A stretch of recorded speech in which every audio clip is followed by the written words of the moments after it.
दोस्तों, डॉक्टर कह रहा है कि तुम्हारी आंखें कमजोर हो रही हैं। तुम मोबाइल चलाना छोड़ दो। अब आप ही लोग बताओ, मोबाइल छोड़ दें या साले डॉक्टर को छोड़ दूं? पति एक कान से सुनता है तो दूसरे कान से निकाल देता है, जबकि पत्नियां दोनों कान से सुनती हैं और मुंह से निकाल देती हैं। तो एक काम कर, तू ना अपनी किताबों को आग लगा दे, ठीक है? क्योंकि पढ़ाई तो तूने करनी नहीं है। जब तूने पढ़ाई करनी ही नहीं है तो हमसे क्यों इतनी फीसें भरवा रहा है? क्यों हमारे पैसों में आग लगाने बैठा हुआ है? एक काम करती हूँ, स्कूल से ना तेरा नाम ही कटवा देती हूँ। अब तक जितनी फीसें भरी गई वो तो भरी गई, वो तो पैसा बर्बाद हो गया। आगे का तो बचा ले कम से कम। कभी किताब खोल के किताब की शक्ल भी देख लिया कर बेशरम।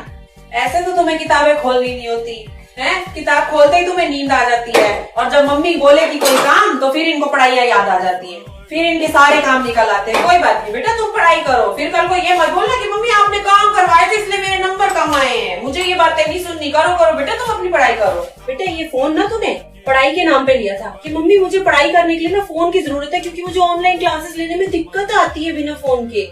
है तुझे ये पढ़ाई के लिए दिलवाया, और पढ़ाई के नाम पे ना पढ़ाई ही नहीं हो रही, इसमें बाकी सब कुछ हो रहा है। भाई ने तो तेरे पढ़ना नहीं है, नलायक का नलायक ही रहेगा। सारा पैसा हमारा उसने पढ़ाई के नाम पे बर्बाद कर दिया, और तू भी उसके नक्शे कदम पे चल रही है। अगर हमें पता होता ना कि तुम लोग आगे पढ़ाई करोगे ही नहीं, पढ़ाई के नाम पे तुम हमारा सिर्फ पैसा ही बर्बाद करोगे, तो पैदा होते ही तुम्हें ढाबों पे लगवा देती। यहाँ रिक्शे वाले के बच्चों को देखो, यूपीएससी क्लियर करके बैठ गए हैं, और एक हमारे वाले हैं, इनसे अपने स्कूल के एग्जाम ही नहीं क्लियर होते हैं। अरे सीखो, उन बच्चों से कुछ सीखो। उनको इतनी फैसिलिटीज भी नहीं मिलती जितनी तुम्हें मिली हुई है, फिर भी वो लायक बच्चे बनते हैं, और तुम तो नलायक के नलायक। हेलो नमस्कार सर, मैं फेटेल कंपनी की तरफ से जैब बात कर रहा हूँ। आपके सिम पे रिचार्ज खत्म हो गया है सर। अजय, इतनी बार तो डॉक्टर ने हमें नहीं बताया जब हमारा अब्बा आईसीयू में खत्म हो गया, जितनी बार तुमने रिचार्ज को बता दिया। अरे 15 दिन हो गए यार तुम्हारी सिम पे रिचार्ज खत्म हुए। तन्ना के हमसे बात ना करना। तुम्हारे हमारे बीच में कोई सौदा हुआ है कि हम 15 दिन में रिचार्ज कराएंगे? अरे नहीं सर, हमारा काम आपको बताने का, इस चीज के हमको पैसे मिलते हैं सर।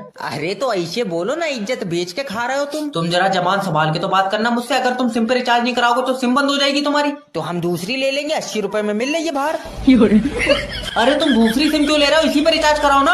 अजय, अफीम की डेली सूंघ ली तूने। तू तो ऐसे कर रहा है जैसे हमने दूसरी सिम ले ली तो गोली मरवा देगा तू हमको। अरे सर आप मेरी बात सुनिए। क्यों ब्याह करके लाए हम तुमको? अरे चुम्मी नहीं मांग रहे हो मैं तुम्हारी, मैं तो सिर्फ इतना जानना चाहता हूँ कि तुम अपनी पर्सनल सिम बंद क्यों करना चाहते हो? क्योंकि इस सिम पे सारी चाइनीज ऐपों से लोन ले रखा है हमने।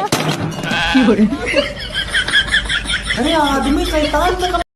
बोली पार्वती जी को तो बड़ा सुख है। बोले क्यों? बोले लाइट का कभी टेंशन नहीं, कनेक्शन कभी कटना नहीं। बोले क्यों?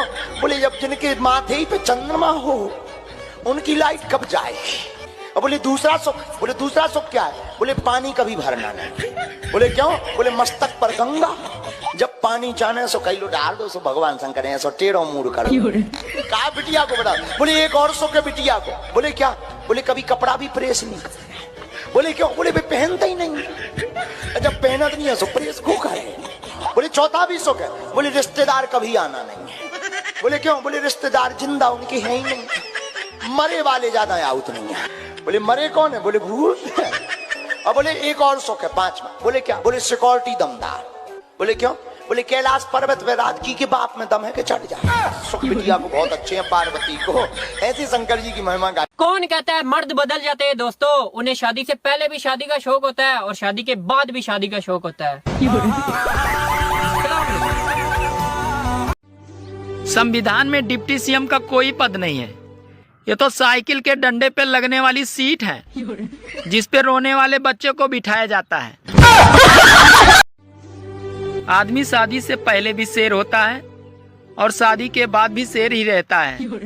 बस सिर्फ फर्क ये होता है कि शादी के बाद शेर पे दुर्गा बैठ जाती हैं। बचपन ही सही था यार, लोग पैसे भी देकर जाते थे और साथ साथ पप्पियां भी। दिल कर रहा है किसी को परेशान करूं, लेकिन पता नहीं चल रहा सुकून से जी कौन रहा है। हाँ, बर्तन घसना भी होगा, कपड़ा धोना भी होगा, चाय बनाना भी होगा, खाना पकाना भी होगा। सुबह शाम घर में झाड़ू पोछा करेगा,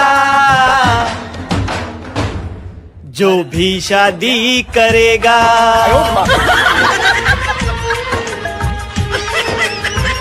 अगर झूठ बोलने से कौवा काटता है तो सच बोलने से कौन सा कबूतरी पुच्ची दे जा।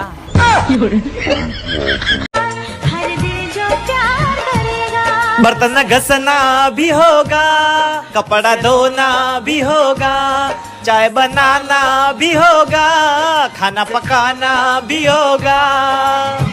सुबह शाम घर में झाड़ू पोछा करेगा, जो भी शादी करेगा।